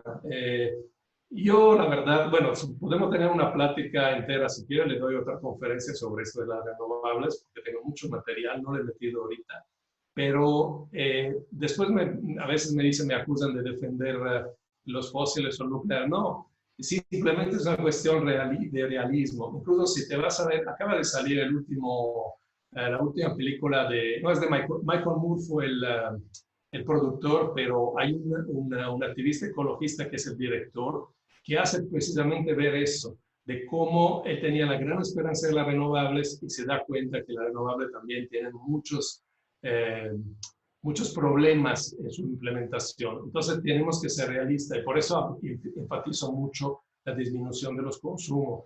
La otra cosa sería llegar a un punto donde se consume energía cuando hay. Así, o sea, como hemos vivido como civilización humana por milenios. Solo fue el breve periodo de los combustibles fósiles donde nos acostumbramos a tener energía ilimitada cuando queríamos. Pero pues si tú tienes que basarte en los flujos de la naturaleza, pues, sorry, ahí está el problema. Gracias, Luca. El siguiente anotado es Lenin Ibaba Valdés. Me anotó la pregunta aquí en el chat, pero si pudiera abrir su micrófono para hacerla. Lenin. Bueno, te hago la pregunta. ¿Escuchan? Sí, te escuchamos. Ah, muy bien. Doctor, mire, yo tengo una duda. En medios masivos se habla definitivamente de la era del fin del petróleo. Y sin embargo, he estado leyendo en algunos estudios de la CIELAC y de la Organización Internacional de Energía, donde comentan que por eficiencia energética, el posible sustituto del petróleo sea el carbón. Este tipo de tendencias o este tipo de pensamientos me llevan a pensar que no estamos en el final de la época de los hidrocarburos. Esa es mi primer pregunta. Y la segunda es sobre la refinería. Una refinería, en estos momentos donde la crisis petrolera no permite que haya precios elevados, pero este fenómeno, aunque no nos va a regresar a un punto energético como en el pasado, este fenómeno es transitorio. Y estando de acuerdo con usted en lo que dice que lo que el gobierno debe de hacer es administrar el fin de del petróleo en México, ¿no cree que es conveniente una refinería en el sentido de que además de crear combustibles, genera muchos otros tipos de insumos que se utilizan en variables industrias? Además, para la reactivación económica es prescindible de la reactivación económica regional, es decir, la economía interna, no se puede prescindir de combustibles baratos, ya que mueven tanto personas como materiales. Esas son mis dos preguntas. Sobre la cuestión del carbón, sí, desafortunadamente el carbón ha tenido un auge en los tiempos recientes, particularmente en China. China es el país que tiene más producción, más reserva, pero ya tocó el pico del carbón China.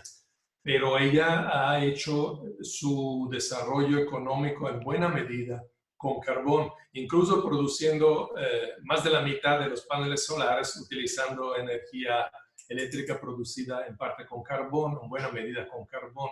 Ahí es donde está la contradicción, ¿no? Que luego uno compra el panel solar bien limpio, pero se produjo consumiendo carbón. En Estados Unidos también se usa bastante el carbón, en Australia no se diga, etc.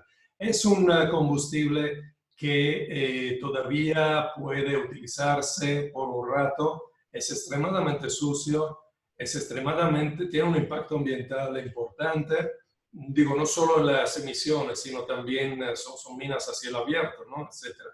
Y sí, tristemente, Alemania, para compensar el porcentaje creciente de renovable que mete en su sistema eléctrico, no ha disminuido, sino hasta ha ampliado un poco su producción de carbón Esa es la contradicción. Ahora, no puede sustituir el petróleo por varias razones. La primera es que no es versátil como el petróleo. O sea, el carbón solo lo puedes quemar para producir calor. Y también en ese sentido, el carbón es importante para la producción de acero. No podemos hacer acero con renovables, ¿eh? O sea, olvidámonos. O sea, por ejemplo, las torres de los aerogeneradores, te quiero verla, hacerla con electricidad. Pero el carbón no lo podemos utilizar para transportación, o sea, no hay manera, así digo, las locomotoras de carbón las usamos hace un siglo y medio, pero ¿cómo vas a alimentar el parque vehicular con carbón? Además, el carbón no se transporta fácilmente como el petróleo, o sea, el carbón se usa en una economía más regional o local porque no lo puede transportar, no es conveniente por el volumen que tiene transportarlo a larga distancia. Pero, Entonces, por ejemplo, doctor, en el caso de los trenes que durante décadas se utilizaron para el transporte de carbón y que actualmente son eléctricos y gran parte de esa energía se produce mediante el carbón. Digo, no es que yo esté a favor del carbón, ¿no? Oye, pero piensa el impacto ambiental, ¿no? O sea, digo, no. Es que de alguna manera, más bien, la diversificación de la matriz energética de los países podría aminorar los requerimientos del consumo solamente del petróleo, ¿no? Sí, pero mira, y ahorita te respondo también a la segunda pregunta. Dejamos de pensar en incrementar la oferta. No hay manera de hacerlo sin grandes costos económicos, energéticos y ambientales, sobre todo. Entonces, hemos dicho que ya no podemos aumentar más nuestros desechos, entonces tenemos que de alguna forma abandonar los combustibles fósiles y no por el impacto ambiental que tienen y también porque pues, hayamos ya consumado la parte más de calidad de estos combustibles. Entonces, lo que queda tendríamos que usarlo de manera muy sabia para llegar a algo sustentable. Algo sustentable es algo que no crece todo el tiempo. Dejamos también de hablar de crecimiento económico. Eso no va a ser posible. Tenemos que hablar de decrecimiento, de sustentabilidad, de redistribución, etc. En el caso de la refinería, está programada, yo creo que nunca la van a construir, como decían, en 3 años con $8,000 millones, con esa capacidad de 340,000 barriles diarios. Eso es imposible, se lo han dicho las mejores empresas privadas del mundo y no creo que Pemex o Rocionales, porque vio en India una así, la va a producir aquí. Todavía después de 1 año están todavía en los cimientos, o sea, pero bueno, si se terminara con un costo obviamente mucho mayor, no vamos a tener suficiente petróleo para alimentarla, es la realidad. O sea, la producción de petróleo no va a subir. Ahorita vamos a tener una baja de la demanda brutal también en gasolina y tenemos que aprovecharla para que consumamos menos gasolina. Entonces, si tú reduces el uso suntuario o incluso el derroche de la gasolina con grandes coches, con gente que va uno solo, con grandes camionetas, etcétera, puedes evitar a lo mejor la necesidad de construir una nueva refinería y quizás ese dinero usarlo más bien para la transición energética. Ese es mi punto. O sea, las ideas, lo siento mucho, pero las ideas de López Obrador, de Rocionales, de Montoya, de Bartlett, son ideas de los años 70. El petróleo como palanca del desarrollo es una idea de esa época. En lugar de administrar la abundancia, ahora nos toca administrar sabiamente el declive energético. Gracias, Lenin. El siguiente que tiene preguntas es Adolfo Pacheco. Tenemos varias en la cola, Lucas. Bueno, si yo puedo estar conectado, porque si no, también por escrito después. Sí, pero el siguiente es Adolfo. Vamos a intentar darles la palabra a todos. Muy bien, ¿me escuchan bien? Sí. Sí, Adolfo. Yo solo quiero centrarlo en el costo ambiental. O sea, nos queda muy claro que este modelo neoliberal, capitalista, insaciable, siempre busca un crecimiento continuo en un mundo que es totalmente finito. O sea, cualquier persona con 2 dedos de frente lo ve, o sea, lo que seas economista, claro está. Y mi pregunta va en torno a estas instituciones que se han cimentado sobre este dinero o sobre estos recursos que no existen. ¿Dónde está el futuro de la bolsa? ¿Dónde está el futuro del Fondo Monetario Internacional? O sea, son colapsos que se avecinan justamente. Esa sería una de mis preguntas, y más centrada en la bandera que todos los gobiernos actuales mantienen, que es el uso del Producto Interno Bruto como una medida, como un índice de éxito hacia cualquier política masiva, macroeconómica. ¿Usted ve viable en un futuro donde se busque, por ejemplo, una democratización de la energía, una medida como el Producto Interno Bruto? O sea, ¿hacia dónde tendríamos que migrar desde el punto de vista macroeconómico, si es que eso puede existir en un mundo que ya no es tan globalizado? Mi último comentario va en torno a algo que usted escribió con respecto al coronavirus. El coronavirus no es una casualidad, es una consecuencia de este deseo insaciable de la humanidad por buscar recursos en los micronichos, en los lugares más escondidos o en los últimos límites posibles de nuestros ecosistemas, y ahí nos topamos contra monstruos que son reales, y ante la realidad todo este mundo virtual se cae por su propio peso, ¿no? Entonces, mi pregunta va en torno a si estas estructuras que están en el aire se pueden mantener, y si no se mantienen, ¿cuáles son estas medidas que vamos a tener que utilizar hacia el futuro?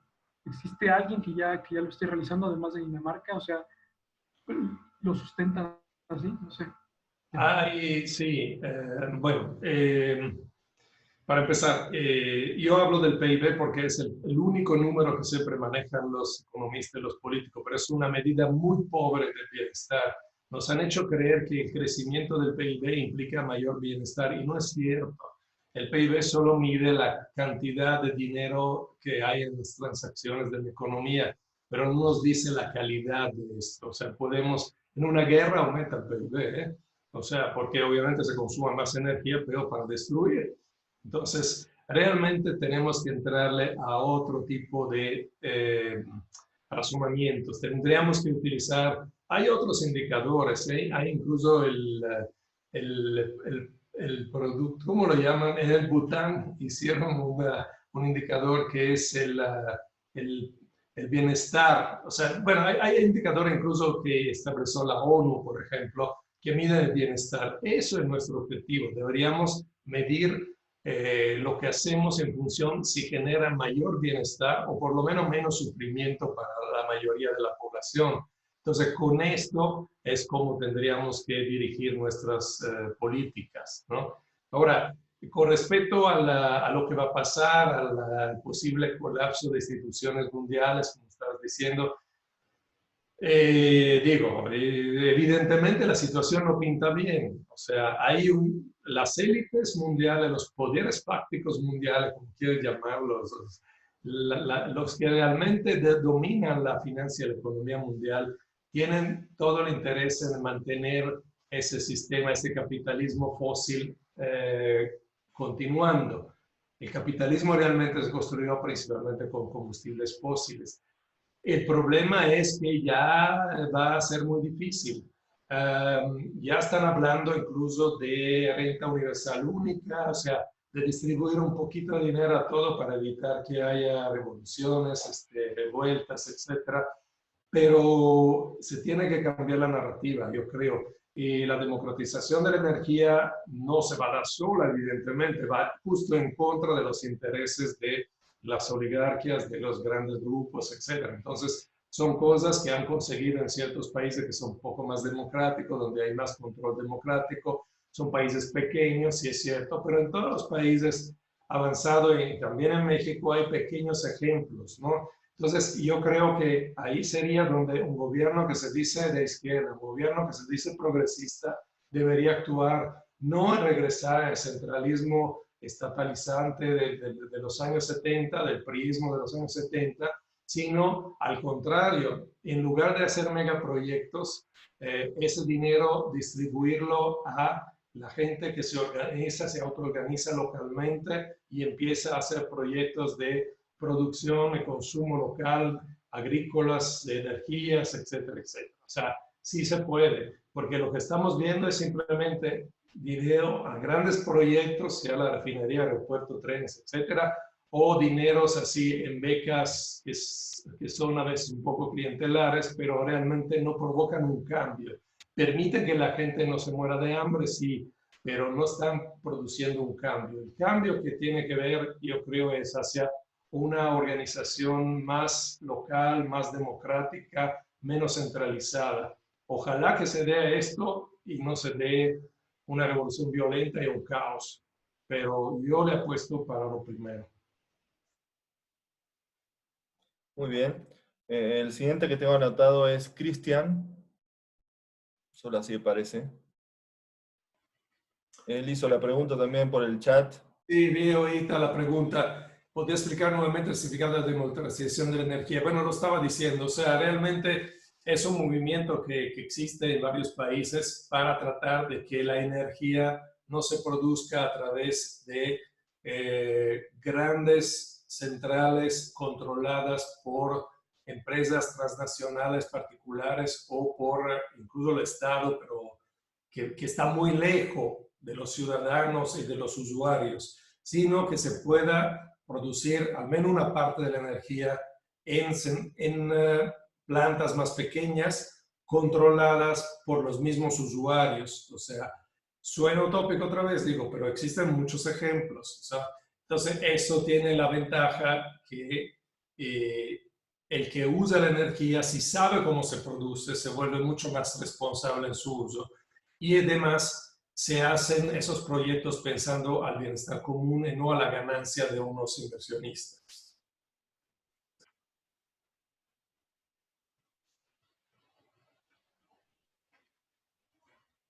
¿Alguien más? Estás con el micrófono apagado, Fernando. Ay, sí, es que no me dejaba activarlo. El siguiente es Camilo Anaya, que pidió la palabra. Él no anotó la pregunta, solamente puso para preguntar. No sé si ya sigue todavía por ahí o no. Saludos a Uruguay. Aquí dice que sí, acá unos amigos que se anotaron. es tu amigo. Bueno, si no está Camilo, el siguiente por parte de Roberto Aurelio Sención. Anotó también la pregunta vía el chat. Supongo que la estás viendo, Luca. Sí, la estoy viendo. Pues mira, aquí yo creo que es más de lo... Ya he contestado en parte a esto, ¿no? Dice, veo que insisten en medir el progreso con aceros neoliberales. ¿Por qué insistir en que México tiene que asumir responsabilidades y compromiso al medirle su crecimiento si la política de ahora, como usted mismo menciona, es que debemos ser más locales?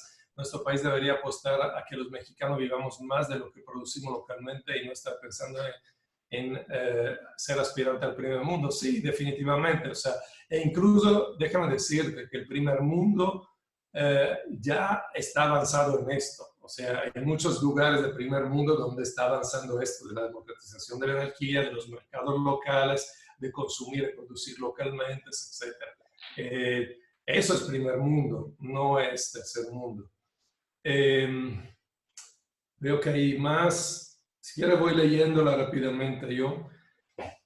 Francisco, quiere hacer una pregunta de lo que habló de transporte público eléctrico, también de generación distribuida solar, pero no hace la pregunta. No sé si está en línea o no. No sé si está en línea, Francisco, para que haga la pregunta. Si no, veo que está Norma, que me pregunta cómo se tendría que rediseñar o suprimir o crear nuevas carreras en las universidades para adecuarse a este futuro que se vislumbra. Muy buena pregunta, Norma. Sé que tú eres profesor, pero obviamente tenemos que cambiar, revisar todos los planes de estudios, porque muchas de nuestras carreras están enfocadas a un mundo de crecimiento continuo, de hipertecnología, todo este tecnotimismo que con la ingeniería podemos resolver todo. Los ingenieros son muy importantes también en el crecimiento, o sea, los ingenieros son los que construyen la tecnología, las máquinas, y esa tecnología puede ser también diseñada para usar de manera más eficiente la energía, los materiales, etc. Pero sí hay que revisar muchas carreras. Por ejemplo, yo creo que relación internacional, bueno, relación internacional, quién sabe, pero digamos, cosas como carrera enfocada al turismo, lo veo complicado que continúe con el crecimiento que ha habido en los últimos años, el turismo. Tendríamos que tener muchas más carreras técnicas enfocadas a aprender oficios y también, por ejemplo, agroecología.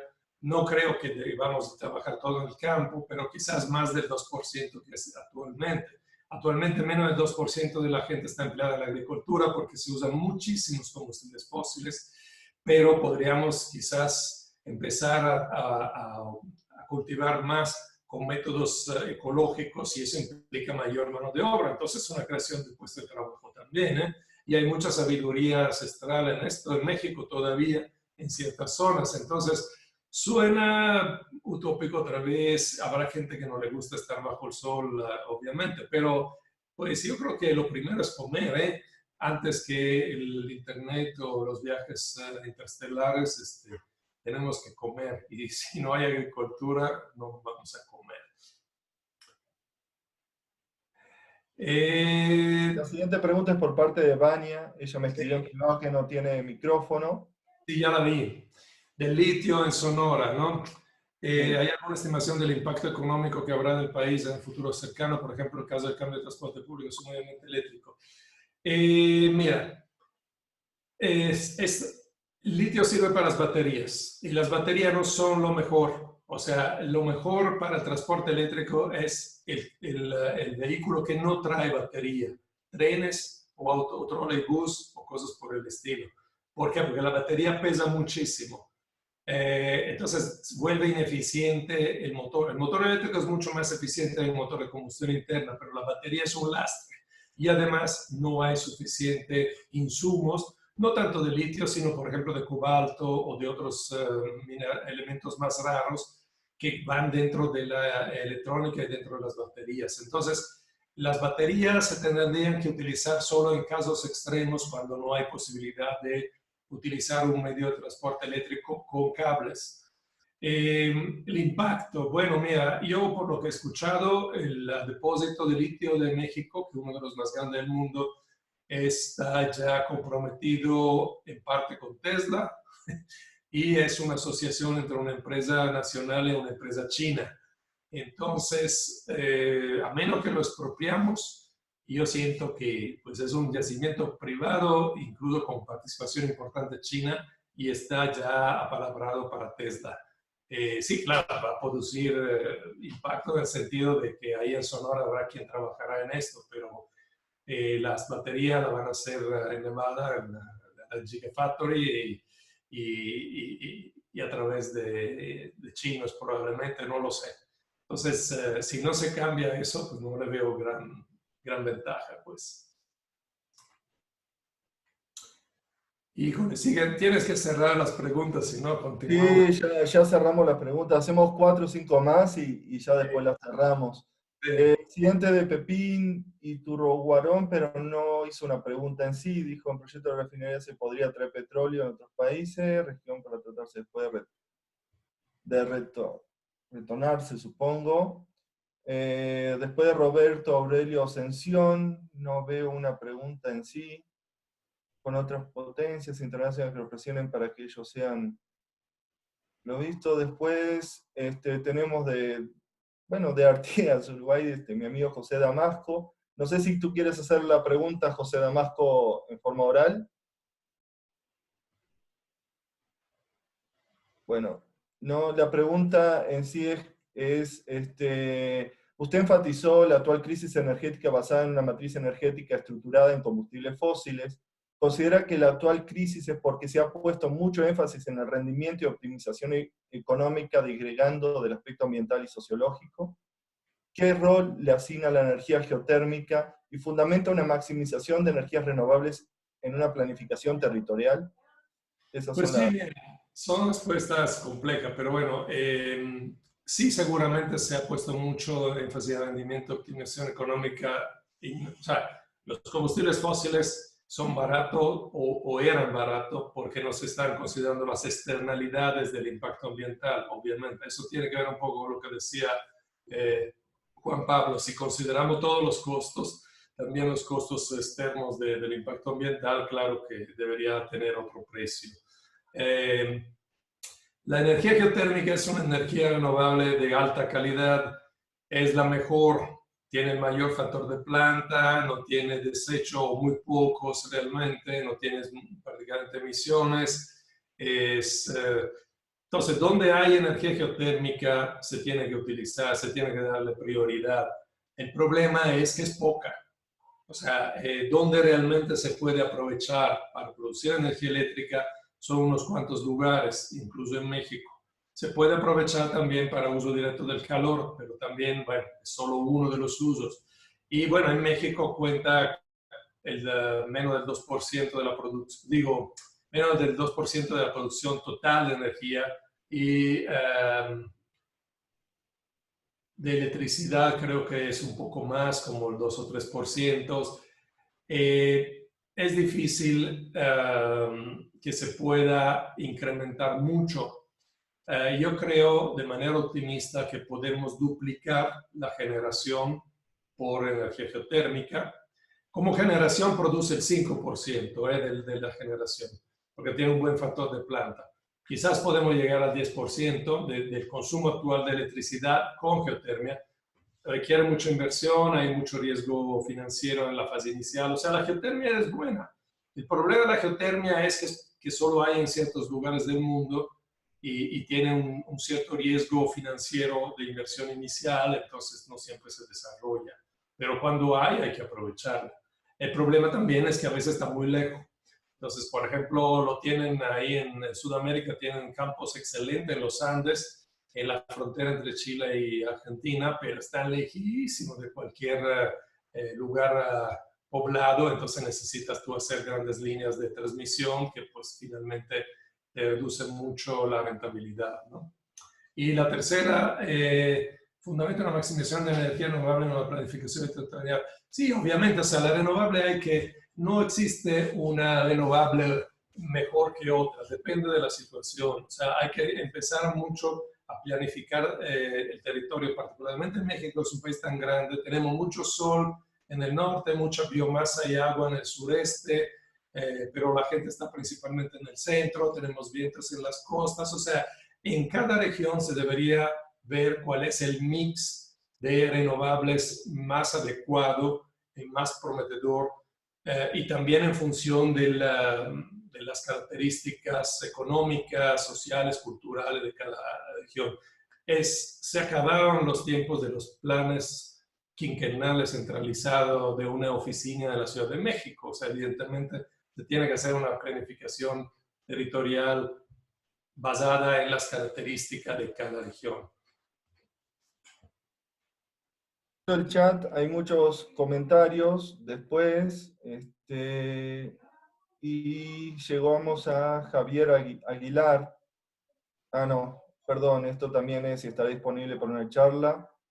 Edson Giovanni también comenta sobre esto.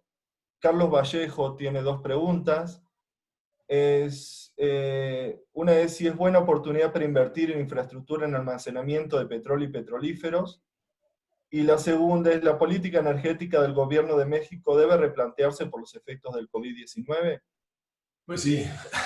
Bueno, la primera, mira, yo no soy un experto en cuánto cuesta, en cuánto tiempo se tarda, pero en este momento México tiene una capacidad muy, muy baja de almacenamiento. Lo estaba viendo justo hoy con mi colaboradora. Tenemos una capacidad operativa de 11 millones de barriles de petróleo. Eso es nada, porque producimos 1.7. O sea, si tuviéramos que almacenarlo, duraría menos de 6 días. Bueno, claro que se consuma mucho más, pero digamos, es poquísimo. En Estados Unidos tienen alrededor de 700 millones de barriles de almacenamiento. El problema es qué tanto se tarda en construir esto, porque ahorita tenemos un glut, como se dice en inglés, una abundancia, un excedente enorme de petróleo, pero igual en 2 años ya no lo tenemos, en 1 año y medio. Entonces a lo mejor se tardó 1 año construir el almacenamiento y luego que si ya no hay el insumo. O sea, no sabría decirte desde el punto de vista técnico y financiero si vale la pena. Y la otra, sí, yo creo que debería replantearse la política de este gobierno en varios sectores, particularmente el sector energético, con el COVID.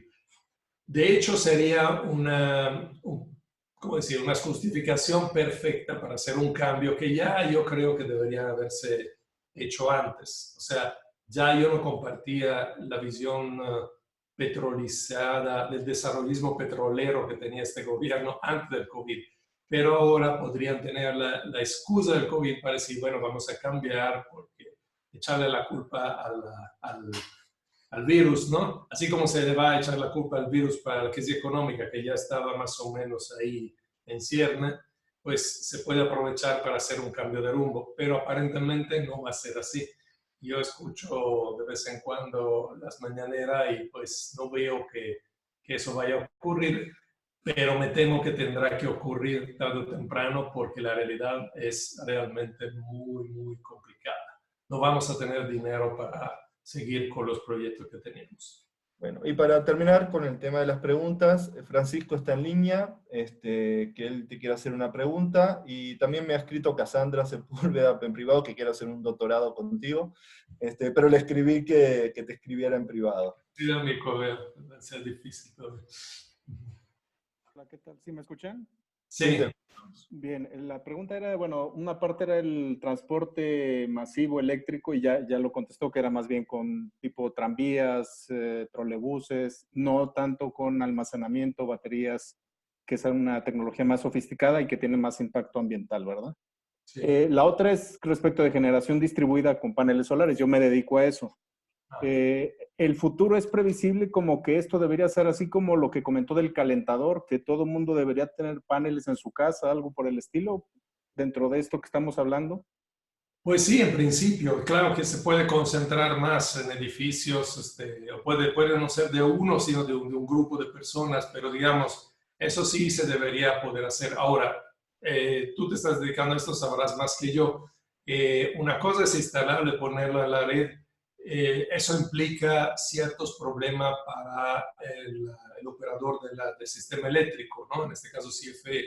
A CFE no le gusta mucho, porque además CFE tiene una visión muy centralizada todavía. Pero muchos otros países del mundo han ido hacia esta opción y hay experiencias que se pueden aprender, digamos, ¿no? De cómo manejar la generación distribuida. Bueno, mucho tiene que ver también con redes inteligentes, con un manejo más sofisticado de la demanda y las ofertas, etc. Que no sé si en México vamos a poder llevar a cabo, sobre todo en una crisis económica como esta.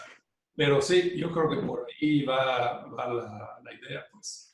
Complementando así brevemente, a la CFE, pues en principio parece como que le incomodara, pero en la vida real le beneficia, porque finalmente todos los pequeños generadores con sus paneles solares le brindan más estabilidad a la red. Obviamente esto es en horarios, etcétera, pero al final lleva un beneficio, o sea, en la etapa en la que estamos, ¿verdad? Cuando ya se empieza a saturar, ya tendremos que revisar otro tipo de lineamientos. Y sí, efectivamente se tiene que hacer redes inteligentes, etcétera. Afortunadamente la tecnología toda converge hacia allá, los inversores, todo esto converge a que eventualmente se puedan hacer redes inteligentes y hacer apagados remotos, hacer sistemas de inyección cero, donde no se vierta el fluido eléctrico a la red, etcétera, ¿no? Entonces, afortunadamente la tecnología va avanzando en ese sentido, entonces nada más compartirlo y bueno, seguir trabajando. Y como una anécdota que me dijo un amigo, ahora resulta que estamos en crisis porque dejamos de consumir todo eso que no necesitamos, que no es esencial para la vida, ¿no? Entonces, pues sí, efectivamente es como rediseñar cómo vamos a rehacer la economía, porque para mí esto pues va a quedar virtualmente pues como una posguerra, ¿no? Entonces ya veremos qué se tiene que hacer. Gracias. Definitivamente es una prueba general esta. Y bueno, en general sí, o sea, mientras la cantidad de paneles distribuidos no sea tan alta, no es un problema manejarlo. Cuando empieza a ser mayor, ahí viene el problema de la curva de Pato, etc. Pero bueno, son todos temas que han sido estudiados y se están proponiendo soluciones. Gracias. Bueno, agradecemos a todos por la participación, agradecemos mucho a Lucas Ferrari por su presentación. Los invitamos para el siguiente miércoles a otro seminario de aquí del Centro de Geociencias, y bueno, muchas gracias a todos. Me está preguntando aquí Edson si puedo compartir la presentación. Sí, yo la puedo. Te mando, ¿qué hago? Te mando el link a ti, Fernando, y tú lo distribuyes. Sí, igualmente también yo sé que en un par de días tu presentación la van a poner en Facebook o en YouTube. Se grabó toda esta conferencia, así que también la van a poder ver por allí. Pero igualmente me pasas la liga y yo la distribuyo. Me envían un mail a mí y yo les paso la presentación a quien quiera. Gracias a todos, entonces. Gracias. Hasta luego. Pues.